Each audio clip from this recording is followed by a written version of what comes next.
आज सभी श्रोतागणों को नमस्कार। जीवन के बचपन से लेकर आज तक के जीवन को दो शब्दों से बांधकर जीते हैं हम लोग, जिसमें वो दो शब्द हैं, एक तो सीखना और एक सहनशीलता।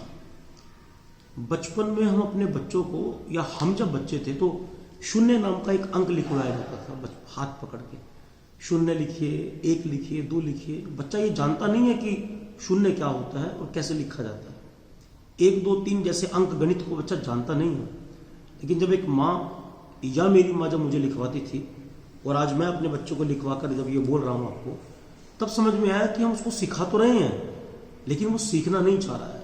हो सकता है कुछ बच्चों की प्रवृत्तियां सीखने वाली भी हों, लेकिन कुछ बच्चों की वृत्ति सीखने वाली नहीं होती है।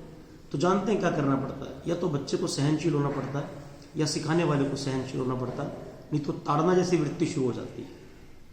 तो पढ़ाई करके बच्चा सहनशील नहीं हो पाता है, और बच्चा क्योंकि बच्चा है बौद्धिक रूप से, तो वो हमें रिएक्ट भी नहीं कर पाता है।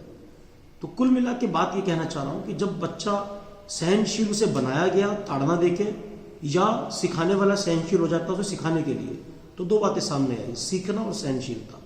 धीरे धीरे वो बच्चा बड़ा होता है, सीखता चला जाता है, लेकिन जब वो उस बच्चे की बौद्धिक स्तर पे उसका विकास होता है, वैचारिक विकास होता है, तो थोड़ा सा वो बोलना सीख जाता है।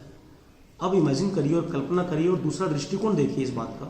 आज हम जब बड़े हो गए हैं तो होता क्या है, हमारे पास बौद्धिक तर्क है बोलने के लिए, हमारे पास वैचारिक व्याख्या है हर बात को कहने के लिए।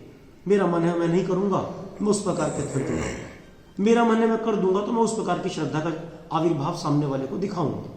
लेकिन सहनशीलता नहीं है मेरे पास। तो जब मेरी सहनशीलता खत्म हो गई और मैं तार्किक व्याख्याओं से अपनी बात को रखता हूं, तो सामने वाला चुप हो जाता है। इसमें गलती कहाँ रह जाती है, हम अपना नुकसान कैसे कर बैठते हैं। जब सहनशीलता खत्म हो गई है तो इसका मतलब सीखने की वृत्ति भी खत्म हो गई है।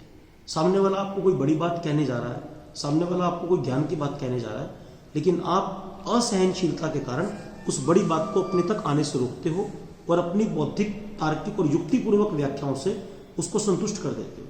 तो मैं आपसे ये कहना चाह रहा हूं, जो व्यक्ति जितना सहनशील होगा उतना ही वो सीखने की वृत्ति रखेगा और उतना ही उसका जीवन संपन्न बनेगा और सफल बनेगा। तो बस always learn with the patience. सहनशीलता के साथ सीखने की वृत्ति आपके जीवन के उत्कर्ष, उन्नयन और उत्थान का कारण बनेगी। इसको जीवन में कुछ घंटे के लिए अपने बड़े व्यक्ति के साथ रह के अप्लाई करके देखिएगा। पेशेंस के साथ लर्निंग करिए, आनंद आएगा। आप सभी को नमस्कार।